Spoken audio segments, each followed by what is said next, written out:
একটা সময় আজ থেকে 10 বছর, 15 বছর, 20 বছর কিংবা 30 বছর আগে দুর্গাপুরের সার্বজনীন পুজো বলতে হাতে গোনা কয়েকটি পুজো ছিল, যেমন অগ্রণী, নবারুণ, টিএন স্কুল, মার্কনি, মামড়া বাজার, এবং তার সাথে সমানতালে যে নামটা উচ্চারিত হতো সেটা হচ্ছে ডুমুরতলা সার্বজনীন। আর এই মুহূর্তে উমাবরণের 99-এ আমরা পৌঁছে গিয়েছি ডুমুরতলা সার্বজনীনের মণ্ডপে।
এবারে এই মণ্ডপে তাদের থিম হচ্ছে পরিবেশ।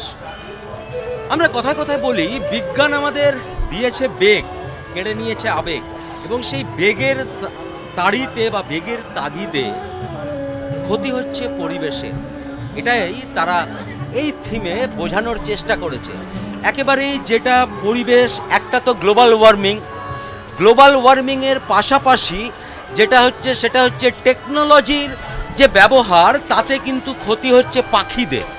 ফলে এটাও একটা তারা বোঝানোর চেষ্টা করেছে যে কিভাবে পরিবেশকে সচেতন করতে হবে। তার কারণ বিগত বছরগুলোতে বা বিগত দিনগুলোতে আমরা দেখেছি যে পরিবেশ মানুষ যদি খেয়াল না রাখে, কি বিভীষিকা তৈরি হয়। বিভিন্ন হিল স্টেশনে আমরা দেখেছি ধস নামতে, আমরা দেখেছি সমুদ্রের উত্তাল রূপ। ফলে পরিবেশের ভারসাম্য বজায় রাখাটা কিন্তু আজকের দিনে প্রতিটা মানুষের কর্তব্য। সেটাই কিন্তু ডুমুরতলা সর্বজনীন এবারে তাদের থিমে বোঝানোর চেষ্টা করেছে। এবং সবথেকে যে বিষয়টা সেটা হচ্ছে, আপনারা দেখুন কত সুন্দর পাখির বিভিন্ন প্রতীক এখানে রেখেছে। তার কারণ হচ্ছে যে আজকালকার যুগে যে টেকনোলজি, মোবাইল টাওয়ার, তাতে কিন্তু প্রচুর পাখিদের ক্ষতি হচ্ছে।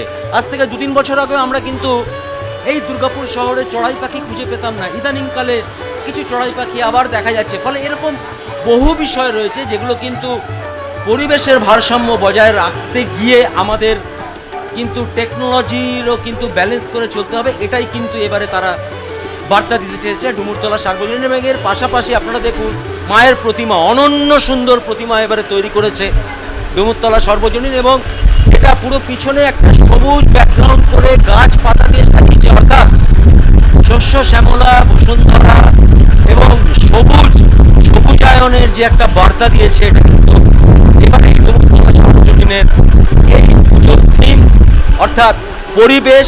এবং এই পরিবেশ গত কয়েক মাস ধরে তিলে তিলে গড়ে তুলেছে ডুমুরতলা সর্বজনীনের যারা এখানকার থিম মেকার রয়েছে, যারা এখানকার মানে যারা ক্লাব সদস্য রয়েছে। আমি চলে যাব, এক দিদি এখানে সেলফিতে ব্যস্ত। দিদি, ডুমুরতলা সর্বজনীন কেমন লাগছে? খুব সুন্দর লাগছে। আপনারা কোথা থেকে এসেছেন?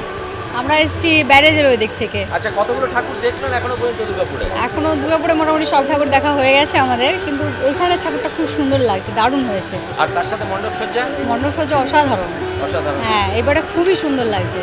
অর্থাৎ যেমনটা বলছেন, আমি কিছুক্ষণ আগেই বলছিলাম যে দুর্গাপুরের গত 15-20-30 বছরে যে পুজোগুলো হাতে গোনা পুজো ছিল, তার মধ্যে ডুমুরতলা সর্বজনীন অন্যতম পুজো, এবং এবার তারা 58 বছর বর্ষে পদার্পণ করেছে। অর্থাৎ গত 58 বছর ধরে কিন্তু তারা এই ঐতিহ্য বজায় রেখেছে ডুমুরতলা সর্বজনীন। কাজেই এবারে যদি আপনাদের দুর্গাপুরে বা যারা যারা দুর্গাপুরের আশেপাশ থেকেও জেলা থেকেও আসছেন ঠাকুর দেখতে, প্যান্ডেল হপিং করতে, তাদের কিন্তু অন্তত একবার এই ডুমুরতলা সর্বজনীনের পূজা মণ্ডপে পা রাখতেই হবে।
আপনারা দেখছেন 99 নিউজ বাংলা।